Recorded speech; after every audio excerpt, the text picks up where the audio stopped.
Jésus vit en passant un homme aveugle de naissance, mais c'est afin que les œuvres de Dieu soient manifestées en lui. Jean 9, 1, 3.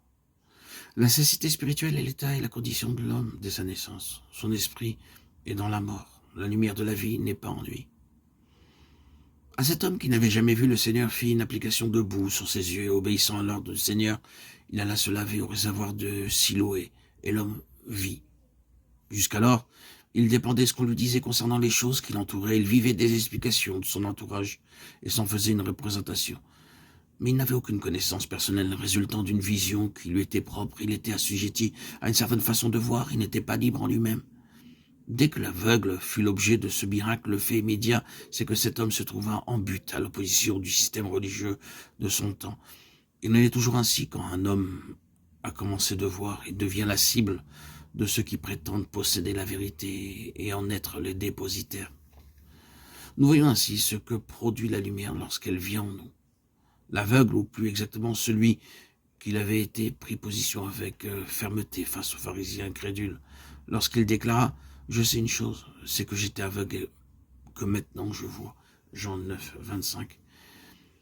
Il aurait pu prolonger par ces mots « Auparavant, je dépendis de votre enseignement, de votre credo, mais à présent, la lumière de la vie a produit en moi une émancipation, un élargissement intérieur. Je ne suis plus sous le carcan de votre loi, du tu dois. Je ne suis plus dépendant d'une ligne d'enseignement et de pensée. Je suis libre. » La compréhension de cet homme avait rapidement grandi. Ses déclarations aux religieux portent déjà la marque de l'autorité que produit la lumière de la vie. Jean 9, 30 à 33. Mais à cause de cette vision, il connut le rejet. Ce sera toujours l'aboutissement pour ceux qui ont vu. Ils connaîtront l'ostracisme, l'opprobre du disciple. L'ennemi est la lumière, et comme mentionné, la vision produit un élargissement intérieur, une émancipation, alors que l'enseignement de la lettre, de la parole, nous laisse dans la sécheresse spirituelle, pour ne pas dire plus, et nous ferme la porte à l'expérience des réalités spirituelles qu'elle renferme.